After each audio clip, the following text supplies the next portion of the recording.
We'll hear from David Voegele, Executive Director for the Early Care and Learning Council.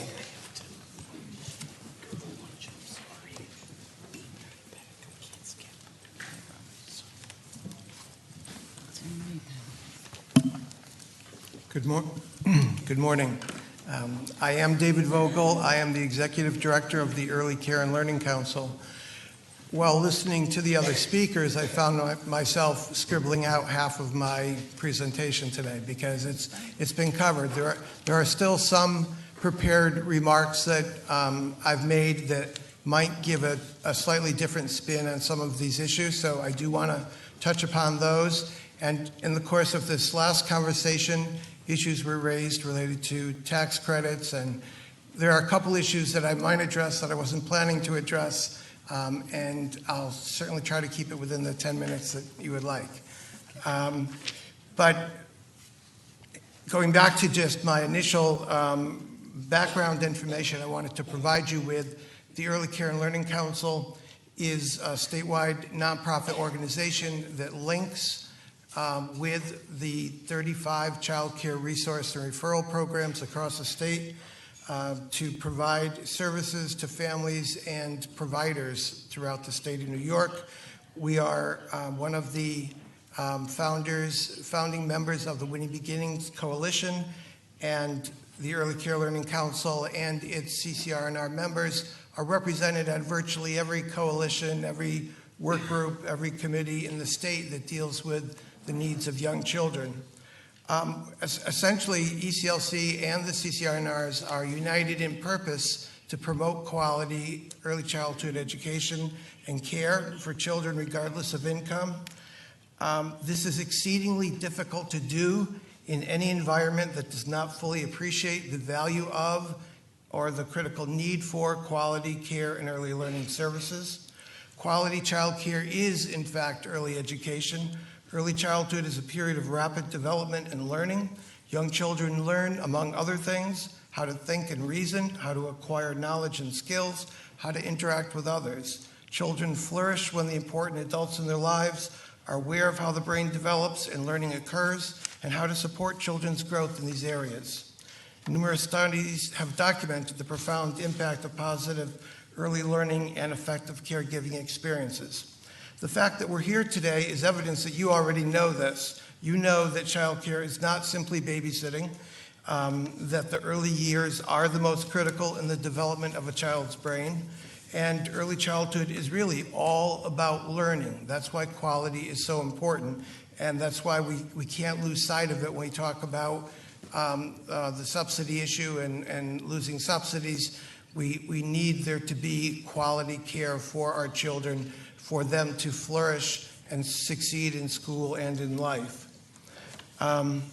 We support the call for a $100 million increase in child care spending. We asked the legislature and the governor to give that as serious consideration as possible. That will handle the $90 million of safety and health needs that are required by the block grant, but it also would provide $100 million toward 13,000 new child care slots, which still doesn't fill the bucket, but it goes a long way in helping to serve more and more New York families. I just want to touch upon when the state, as we go forward, the OCFS has prepared a state plan for how it will implement the new act, and the Early Care Learning Council and the CCR&Rs look forward to continuing to support those efforts and do whatever is needed on our part to help make this process one that's doable and helps young children and families to do better in the state than they would otherwise. We cannot afford to lose any number of subsidies due to cutback as a way to meet these new costs. Despite the additional subsidy funds that were added in recent years, we still know that too few families have access to high quality care. Recent report, which I'm not clear you all have, and if you don't, we'll make it available to you from Child Care Aware of America, which continues to show that New York State is one of the most expensive states, the least affordable state in the country for child care, particularly for 4-year-olds and infants. We know that on the cost side of things, that child care can account for 50% of a family's budget. It can rival what they're spending on mortgage and rent. We know that the disparity from county to county is a real problem, and we support the measures that have been suggested here to create a consistency of care across the state, which will improve quality across the state. It does not make sense to have different eligibility rates and reimbursement rates and co-pays across the state. The issue of economic development is absolutely on target, that the child care sector in New York State is actually involves 120,000 jobs. And I did some quick math a few minutes ago. And I believe the child care workers in the state are currently providing a $100 million subsidy annually to the child care system. If we take into account that they are probably on the average being underpaid by $10,000 a year, which I think is very accurate, then that 120,000 child care workers are keeping our child care expenses down by $100 million a year, which I think is not a burden they should be bearing. It should not be on the shoulders of the workers to carry the needs that the state should be covering. The issue of tax credits that came up, the tax credit approach will never be sufficient in revenue to fully address the problem, but it could be part of a package of solutions on the revenue side. Louisiana, a few years ago, put together a 4-point tax credit program that provided tax credits to businesses and individuals for charitable donations to child care centers and to CCR&Rs. Also tax credits to families for using higher quality care and for providers who were able to improve the quality of care in the facility, and for professionals who were able to improve their own professional development. So the tax credit model is one that Louisiana is the best example of. We have had conversations with Tax and Finance here and believe that it's a way to go to partially address the need. But that, as Betty has pointed out, that's really a small piece of what is needed in order to sustain the subsidies that we have and to try to grow the subsidies and try to eliminate the inequities that are currently in the system. In closing, I want to encourage you to reach out to the Early Care and Learning Council and the CCR&Rs for data and research that might be useful to you. Again, if you don't have the cost of care report, we'll get it to you. If you don't have a copy of our 2014 biannual report to the Legislature and the Governor related to child care resource and referral, then we will get that to you as well. We want to be as supportive as we can as you grapple with some pretty major issues here. Yeah, thank you. I would like to make sure I get a copy of that. Okay, I will do so. From your testimony, section you didn't read, you said in New York, the cost of a year of care in a center for an infant is nearly double the cost of a year of tuition at a public college. That's part. And then you said the widest gap of any state. Do you have those state statistics? I do. I have one copy of that report with me. Okay. If you like, I'll leave it with you. Sold. Or I'll get a copy for all members of the committee. We'll take one and share it with the rest of the members. Do you have a digital version of that you could send me? Yes, it's available through the Child Care Aware of America, and it's lining up every state as to what the cost is. And that was one of the very startling features that jumped out in terms of New York State. Also that the that New York leads the nation in unaffordability for 4-year-olds and infants. Well, that's clearly unacceptable, and I won't take your only copy, but let me just take some information from it, and then we can share a digital version. I You will insist. make copies for everyone if that would No, be. that's quite okay. Thank you, David. Either? No, yes, thank you, David, for your discussion.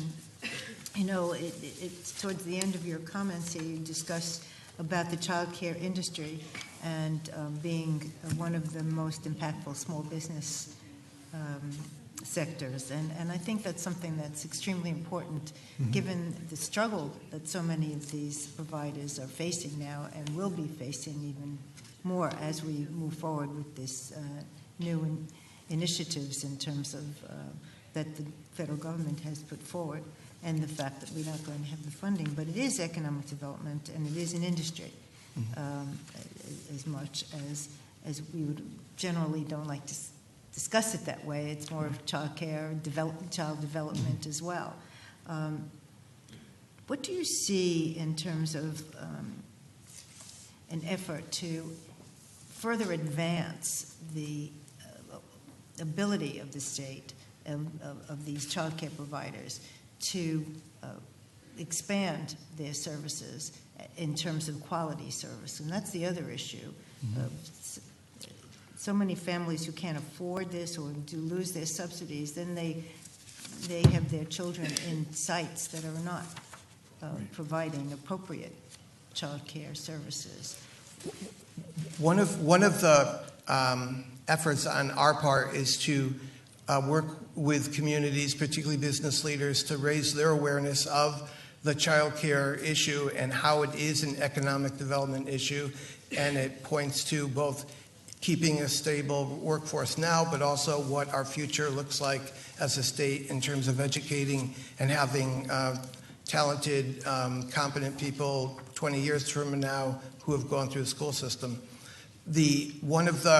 We are looking to raise awareness and to try to forge, and I think it's very important that we forge a public-private partnership. On the one hand, I understand the Assembly's concern, the state government's concern of, well, where is this all going to come from? And so from my perspective, a player that has not been at the table and that we need to work very hard is the private sector.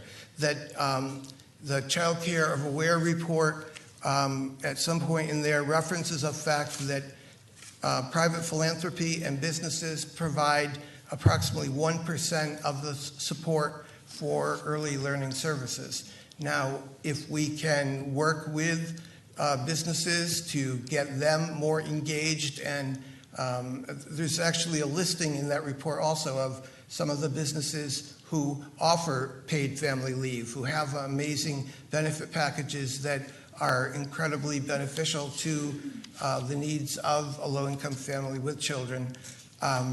I think that getting businesses engaged so that they are making an investment also, I think that's critical. We are eager and have a plan for continuing down that path, and we believe there has to be a mechanism by which the corporations in the state of New York can partner with the state to find a way to leverage the dollars needed to be more successful at meeting the needs of our low-income families and their children.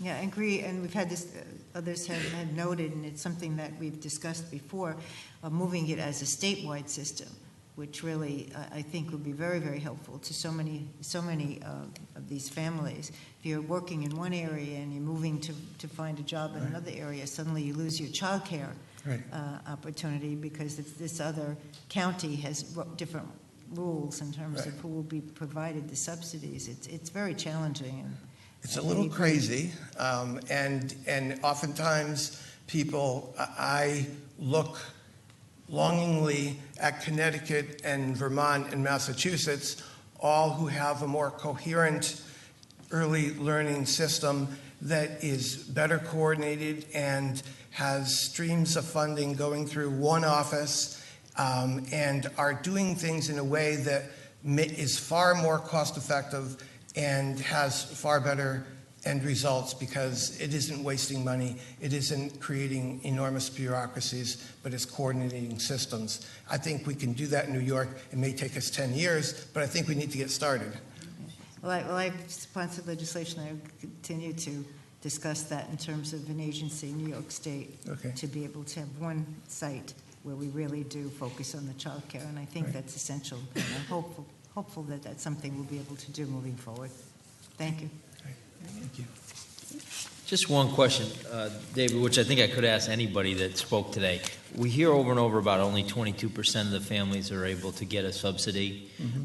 And pardon my ignorance, but is it first come, first serve? Is it economic based? How is that determined? Well, there's essentially long waiting lists, either informal or formal waiting lists, and because, again, the county-to-county disparity, in one county you might be at 125% of poverty level to be eligible, another county might be 200%. So it's even the first come, first served. If you just move over to another county, all of a sudden you might be eligible for something you weren't eligible for before.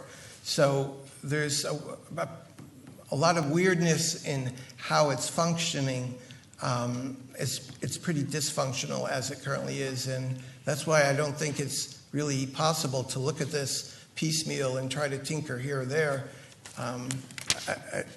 Assemblywoman Lupardo, I think we spoke maybe a year ago about possibly a commission that the governor might appoint that could move us toward having that type of conversation, and I think that would be wonderful if we ever could get to that point.